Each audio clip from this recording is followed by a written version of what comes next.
এই শহরের নাম কুমামোতো। এটা টোকিও থেকে 880 কিলোমিটার দক্ষিণ পশ্চিমে। জানেন, এই শহরে একটা ক্যাসেল আছে, কুমামোতো ক্যাসেল। ক্যাসেল মানে হইতেছে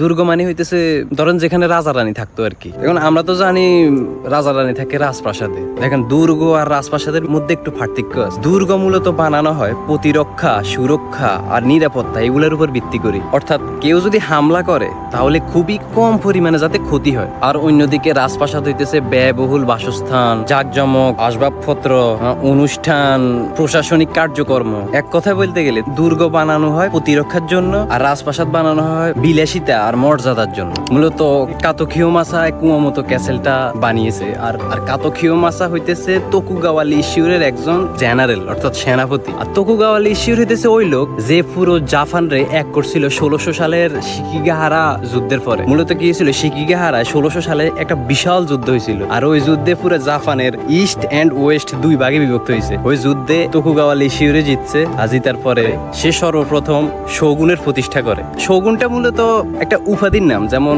রাজা, বাদশাহ, ঠিক জাপানিজ হিসেবে ওই শোগুনও একটা উপাধির নাম। যুদ্ধে জিতার পর তোকুগাওয়া শোগুন প্রায় 250 বছর জাপানে শাসন করে। আর এই শাসনকালে পুরো জাপানে শান্তি ছিল। কিছু জায়গায় বিপ্লব হয়েছে কিছু সময়, কিন্তু ওভারঅল দেখতে গেলে পুরো জাপানে শান্তি ছিল। আর এই যে শান্তির এই সময়কাল, এই সময়কালটারে বলে ইডো পিরিয়ড বা ইডো যুগ। তার কারণ হইতেছে ইডো মূলত একটা জায়গার নাম। তোকুগাওয়া জিতার পর ইডো থেকে তার পুরো শাসন ব্যবস্থা শুরু করে। আর এই কারণে ইডোতে খুব দ্রুত উন্নতি হতে শুরু করে। পুরা দেশের কেন্দ্রবিন্দু হয়ে যায় ইডো। আর এই ইডোটাই হইতেছে বর্তমানে টোকিও। আর টোকিও ঠিক এইভাবেই জাপানের রাজধানীতে পরিণত হয়েছে। আর এটাই হইতেছে টোকিও জাপানের রাজধানী হওয়ার পিছনের ইতিহাস।